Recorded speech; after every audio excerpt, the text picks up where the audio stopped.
Nama ex-prajurit TNI Angkatan Laut Satria Artakumbara kembali menjadi sorotan setelah ia mengunggah video yang berisi permintaan agar dirinya dipulangkan ke Indonesia.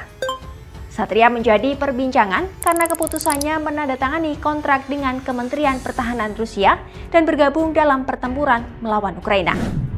Satria menyampaikan permohonan maaf kepada Presiden Prabowo Subianto dan menyebut bahwa keputusannya bergabung dengan militer Rusia dipicu karena alasan ekonomi. Kini ia dikabarkan menghadapi pencabutan kewarganegaraan Indonesia dan berharap dapat kembali ke tanah air. Munculnya nama Satria Artakumbara pun kembali membuka fakta bahwa perang Rusia dan Ukraina tidak hanya melibatkan personel militer kedua negara. Satria bukan satu-satunya tentara asing yang terjun dalam pertempuran Rusia dengan Ukraina. Di balik medan tempur Rusia dan Ukraina ada bisnis gelap terkait tentara bayaran.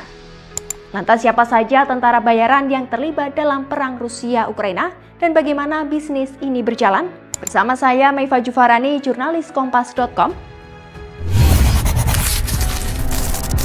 Jadi, gini ceritanya.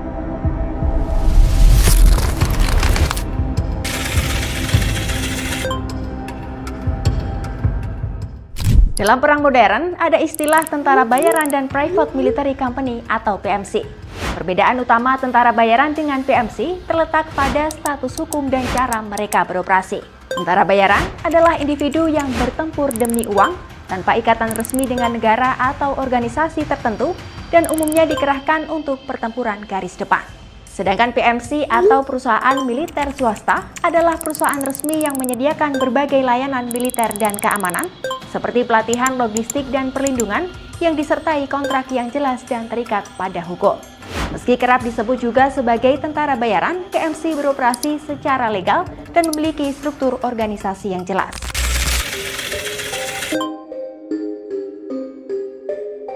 Dalam perang Rusia-Ukraina yang meletus sejak 24 Februari 2022, kedua pihak sama-sama menggunakan tentara bayaran, termasuk dari perusahaan militer swasta. Rusia antara lain menggunakan jasa Wagner Group yang didirikan oleh orang dekat Presiden Vladimir Putin, Yevgeny Prigozhin. Pasukan Wagner terlibat aktif sejak awal invasi Rusia ke Ukraina dan semakin berkibar melalui pertempuran di Bakhmut dari Agustus 2022 hingga Mei 2023. Nama Wagner semakin disorot setelah melakukan pemberontakan pada 2023 hingga akhirnya Prigozhin tewas dalam kecelakaan pesawat di tahun yang sama. Akan tetapi, Wagner bukan satu-satunya PMC yang dilaporkan terlibat dalam perang Rusia-Ukraina. Selain Wagner, juga ada Red Hat yang dianggap sebagai pengganti Wagner setelah pemberontakan. Dua PMC lain yang juga disorot adalah Patriot yang didirikan oleh Menteri Pertahanan Rusia Sergei Shoigu, dan tiga PMC bentukan perusahaan raksasa energi Gazprom, yakni Vakel, Plamia, dan Potom. Di sisi lain, PMC yang dilaporkan mendukung Ukraina adalah Legiun Internasional dan juga Mossad Group. Legiun Internasional terdiri dari warga asing yang membantu Ukraina dalam perang melawan Rusia.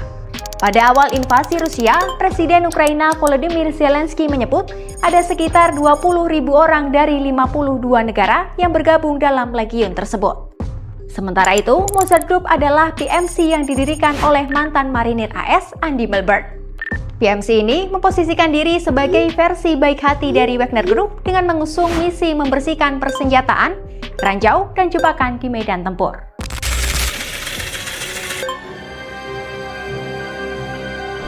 Keterlibatan tentara bayaran termasuk dari perusahaan militer swasta tidak bisa lepas dari perputaran uang. Sebab tentara bayaran akan mendapat imbalan dari kegiatan yang ia lakukan, yakni operasi militer di zona konflik. Ini artinya ada bisnis yang berjalan di medan pertempuran. Sebagai contoh, Wagner Group disebut mendapat dana langsung dari pemerintah Rusia melalui anggaran tidak resmi. Laporan resmi pemerintah Rusia menyebut Wagner menerima 86 miliar rubel atau sekitar 1 miliar dolar AS untuk logistik dan gaji personelnya. Selain sokongan dana dari negara, sumber pemasukan Wagner lainnya adalah dari sang pendiri Yevgeny Prigozhin yang disebut memiliki kontrak dan logistik besar di Afrika. Model bisnis yang dijalankan Wagner Group adalah mendapatkan bayaran operasional, lalu mereka mengerjakan misi yang ditugaskan. Berbeda dengan Wagner, Mossad Group yang mendukung Ukraina mendapat pendanaan dari swasta dan donatur internasional. Biaya operasional PMC ini disebut bisa mencapai 100.000 hingga 170.000 dolar AS per bulan. Akan tetapi, Mossad Group bukanlah PMC tempur, melainkan memberikan pelatihan, evakuasi warga, dan juga bantuan.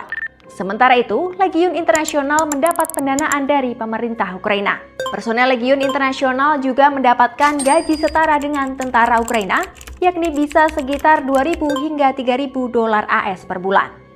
Selain model bisnis yang berbeda, masing-masing PMC yang terlibat dalam perang Rusia-Ukraina juga punya cara berbeda dalam merekrut personel.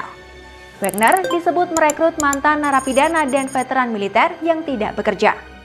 Sementara itu, Reddit mencari anggota melalui jaringan militer formal dan juga mantan tentara. Di sisi lain, kebanyakan anggota Legiun Internasional yang membantu Ukraina berasal dari relawan asing. Sedangkan Mossad Group berisikan veteran militer profesional, khususnya eks-tentara negara-negara barat. Meski target calon personil berbeda, namun ada benang merah dalam cara PMC merekrut anggota, yakni sama-sama memberi iming-iming uang.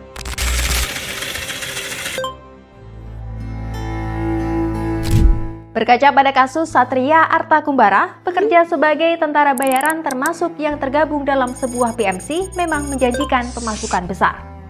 Dilaporkan, gaji tentara asing yang bekerja untuk Rusia berkisar 2.000 hingga 2.500 dolar AS atau sekitar 32 hingga 40 juta rupiah. Namun di balik gaji yang menggiurkan, tetap saja menjadi tentara bayaran adalah pekerjaan berbahaya dan berisiko tinggi. Mantan perwira pasukan khusus Inggris Simon Mann menyebut, keterlibatan tentara bayaran dalam sebuah konflik akan menimbulkan banyak pertanyaan hukum. Mann mempertanyakan status hukum para tentara bayaran, termasuk bagaimana jaminan kesehatan mereka dan adakah asuransi yang melindungi mereka jika tewas atau cacat dalam perang. Bahkan sejumlah laporan menyebut bahwa tentara bayaran dikontrak tanpa perlindungan dan tetap dipaksa bertempur meski terluka. Di sisi lain, sejumlah PMC, salah satunya Mossad Group, menghadapi konflik internal termasuk kekurangan dana. Namun dari itu semua, satu hal yang paling berbahaya dari keterlibatan tentara bayaran adalah membuat perang tidak lagi murni negara versus negara, tetapi menjadi ladang bisnis. Di balik setiap kontrak perang yang ditandatangani tentara bayaran, tersimpan risiko yang tidak terlihat di atas kertas. Peluru nyasar, pengkhianatan, dan kematian yang tidak tercatat. Bagi tentara bayaran, medan perang adalah bisnis, tapi bayarannya bisa jadi nyawa mereka sendiri. Saya Meva Juvarani, sampai jumpa di cerita-cerita selanjutnya.